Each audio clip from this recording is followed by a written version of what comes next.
Edisi kali ini, kita sedang bincang santai bersama Gus Misbahul Munir, Ketua DPY Partai Gelora Jawa Timur. Salah satu ketika kita berbicara konteks politik nasional saat ini, salah satu program prioritas Pak Prabowo yang akan disiapkan sekarang itu adalah pendirian Koperasi Merah Putih. Iya. Itu gimana menurut Gus? Tentunya sebagai partai koalisi akan ikut andil juga kan?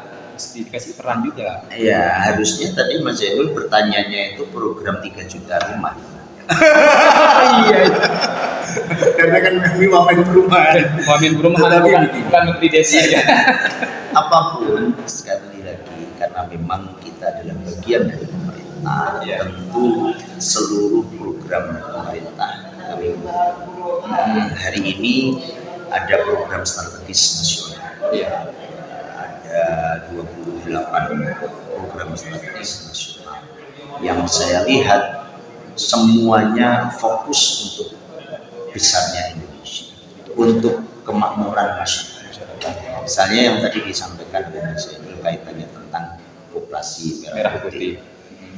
Ini kan sederhananya seperti ini. Jadi urat nadi ekonomi itu yang membuat darah itu kemudian terus ada aliran, itu ada di grassroots, ada di masyarakat. Nah, sementara kalau kemudian ini dikup oleh satu pihak atau kemudian ini ada pada satu kapitalisme tersendiri yang dia sangat kuat, akhirnya kan distribusinya menjadi lemah. Nah, kalau distribusi itu menjadi lemah, kesenjangannya kan menjadi tinggi. Anda bisa bayangkan, orang kaya di Indonesia itu kalau kita ngikutin yang ramai itu kan ya tidak sampai 10 kan. Ya. Masih sedikit ya. 10 kurang sedikit. Nah, kita bisa bayangkan, kalau kemudian pemilik semua sumber daya itu hanya pada 9 aja.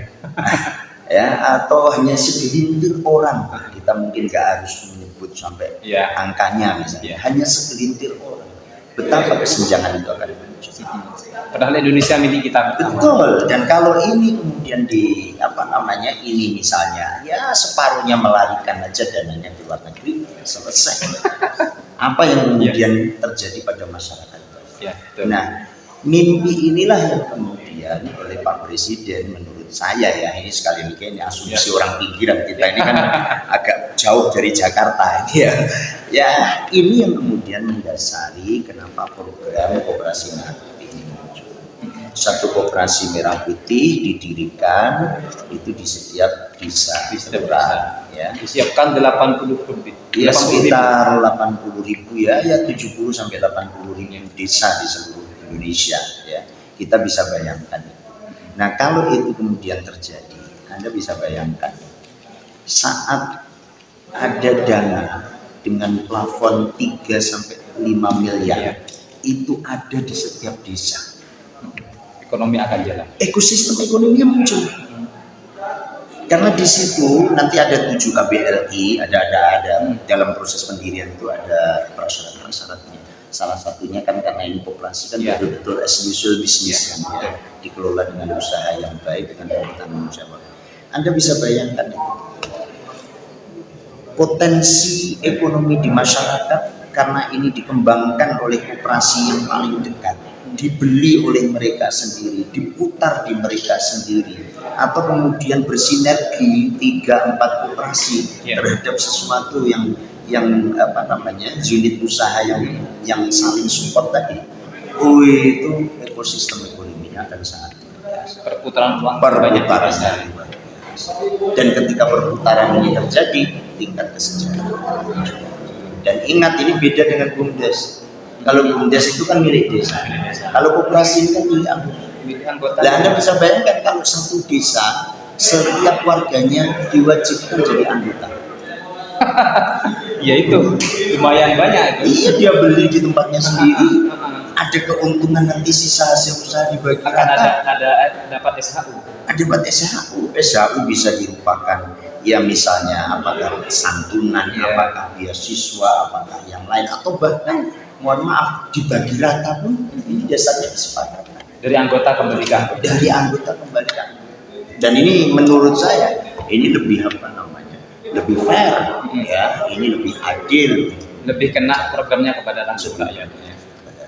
jadi menurut saya kalau kemudian kita tahu apakah program strategis nasional kan cukup banyak, Iya, ada NBG, ada makanan bergizi Iya. gratis, pemerintah juga membuka peluang kepada masyarakat untuk terlibat melalui SPTG, melalui dapur lah ya, bersehat. dapur sehat, kemudian ada program 3 juta perumahan.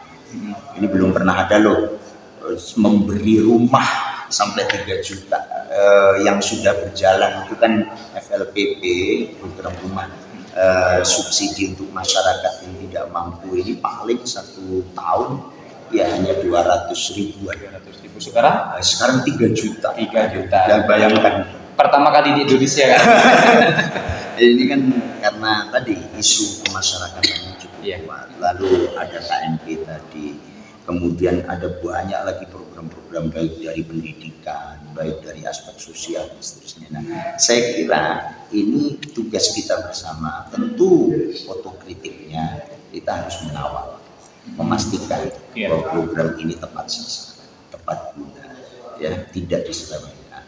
Maka kita bantu pemerintah untuk memastikan program ini betul-betul berjalan sesuai dengan perencanaan. Bersama Partai Gelora tentunya. Oh iya, sampai lupa tadi. Aduh, harus Lupa ini, oh namanya lupa untuk iklan ya. Harus itu. Kalau enggak gitu, nggak cocok dengan bannernya. Nah, terakhir Gus, kira-kira pesan apa yang perlu Gus bisa sampaikan kepada para kader Partai Gelora terutama yang ada di Kabupaten Probolinggo mengawal program-program, terutama program nasional sampai di provinsi, sampai di kabupaten, bahkan sampai ke desa. Ya, saya kira tentu harapan kita kepada seluruh teman-teman para kader Gelora di Kabupaten Probolinggo, mulailah dari titik yang terkecil di sekitar kita. Jadilah politisi yang amanah, politisi yang kemudian punya niatan ikhlas untuk punya manfaat kepada masyarakat. Bantulah pemerintah, mulai dari pemerintah kabupaten, pemerintah provinsi, maupun juga pemerintah pusat, selama program-program itu memang betul-betul itu punya manfaat kepada masyarakat.